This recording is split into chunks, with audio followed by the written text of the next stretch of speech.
Hello, I just thought whilst I'm walking I'll rattle a bit so you can see me cutting the meat a bit, and yeah, I'll talk about food as usual. So here we go.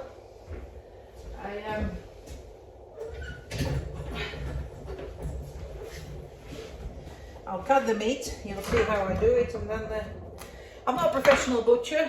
Nobody's really need to be a professional butcher. All you can do is just be,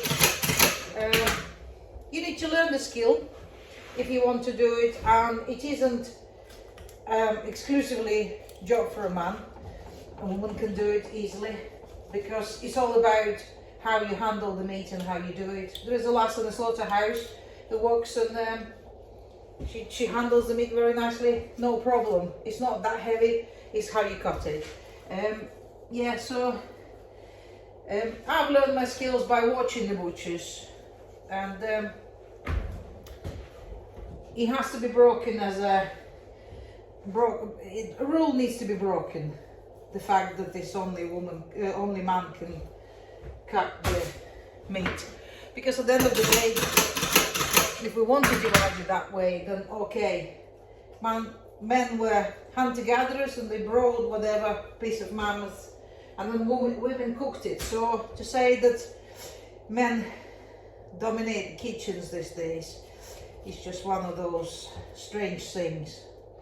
Anyhow, the things I wanted to talk to you about is generally like I've been thinking about food, as we do all the time. You know, food is something that we think continuously about. It's funny how people prioritize things. Somebody posted recently, and I actually reposted that on one of the farmers' website or some Instagram profile, about the fact that if the food industry would close, then you know what would really happen. Nobody really pays attention to that. Farmers like kind of a second-hand citizens.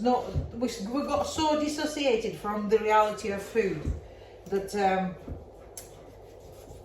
we don't even understand what could happen if the farmers would stop working. It is extremely important that people have to continuously, because we do. The reason why we work is so we can earn money, and then we can spend it on food. Really, realistically, we all need to feed our families. That's what we talk about all the time. So yeah, you kind of have to think where it comes from, not just generally where it comes from. You know, it doesn't grow on the shelves. Somebody posted, it doesn't grow on the shelves. No, it doesn't grow on the shelves, and it involves people.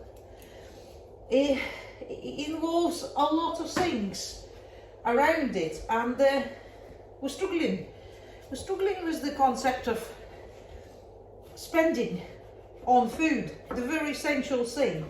The reason why the wars start is because people divide the land, they fight all for the food at the end of the day.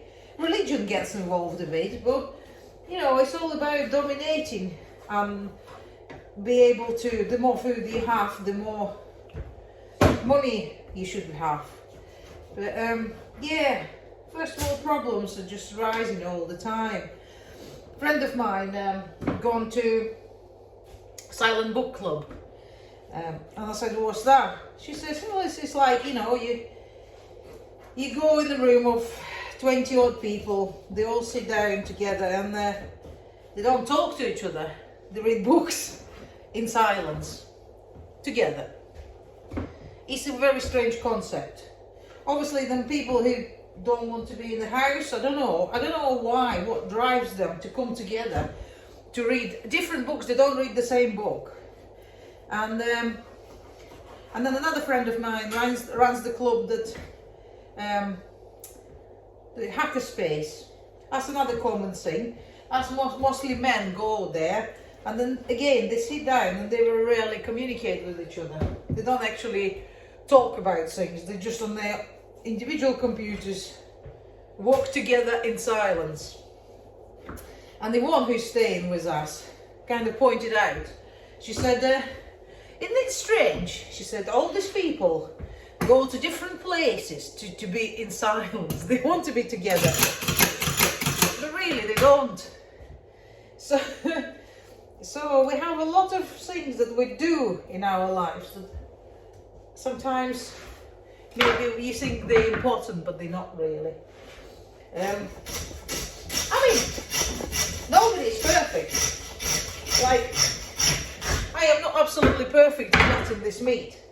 You know, somebody who's a professional butcher will look at it and think, oh, she's massacring it. But I'm doing it because that's what I do. This is my job these days. And I do different cuts, and I make sure I cut everything that I need to my standard. And yeah, and I don't have to employ anyone because that costs money. And you know how it is. As long as you don't want to pay a real price for the real food, then we have to make sure that we try to cut the corners, but not the corners on the food production. We cut the corners on our spare time, on our lives. That's where we cut the corners. You know, on our salaries, on our time, on our health, and yeah.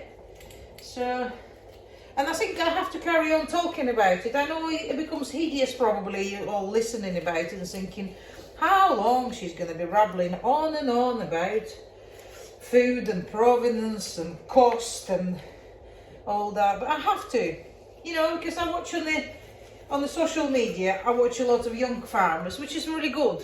There are young farmers and they do the job. They put it out there for new generation, the fact that farming is good and farming can make you a living, you know. But majority of them are influencers. They all, the interesting thing is well, the interesting thing is I'm talking to myself to the camera, but anyway, the interesting thing is that even on YouTube, on Instagram, on Facebook, the new generation, which is, I understand totally that people of my age, 50s and over, they cannot be changed. Nobody can change anyone really, their habits. They can try, and we're trying it, but it's quite difficult. But if you bring a new generation of people who maybe think about it differently, maybe they have a different standard to start with, then you might have some hope, you know. But the problem is, like, I'm here talking, like, I don't know, 9-10 minutes usually I put the videos on, but they don't get as many views as I put the video of a cat asleep. I do experiments, I put our animals, our pets, and it's literally 30 seconds, maybe 90 seconds, and that gets like a ridiculous amount of views. People don't want to hear what's happening. They don't want to have a, you know, their brains engaged. They're quite happily scrolling, seeing the cat, I don't know, asleep in the box, and they're happy, they like it, and they move on, you know, and nobody listens to what really is important, and that's a new generation. But those who my age and have children, we don't. If you have children, this is quite scary, I'm waving the knife around, so they might not be able to post it. Maybe do talk to them about food. When you're putting it on the table because you actually went the extra mile and saw something, talk to them about the reality, where it comes from. Bring them to the farm. Bring them to the farm to have a look at animals and understand where it comes from, you know, and engage them. Because at the end of the day, we all need to eat. I'm gonna carry on saying this. We all of us in the whole planet. That's what unites us, and that's what separates us quite often. It's the food. And people talk about food security and all that. Let's think about the food on the table from your local supplier, and as much as possible local. You know, those German supermarkets that there are 2 in our town. We've got a fantastic market. Okay, not everything in the market is locally sourced. there's no such a thing as we can't grow everything, but the market is there. The people are there. There's a meat, there's a milk, I don't know, there's bread, there's shed loads of things that we can eat. Yet there are two massive German supermarkets who made absolutely ridiculous profit this last year, financial year. I mean, ridiculous. And the very people who don't have any money go and support them. You put in money in the pockets of those multi-billionaires, yeah? And the people next to you, you know, your neighbours, your farm. You look up at this hill and there's a farm, and you never think, maybe I should put a bit of money in their pocket. Maybe I should buy something local, lamb, beef, pork, I don't know, bread, and think about, you know, how money stays within the community and how we're gonna all blossom because of that. And yeah, okay, I'm gonna stop ranting now and get on with the job. But yeah, that's my sword for today.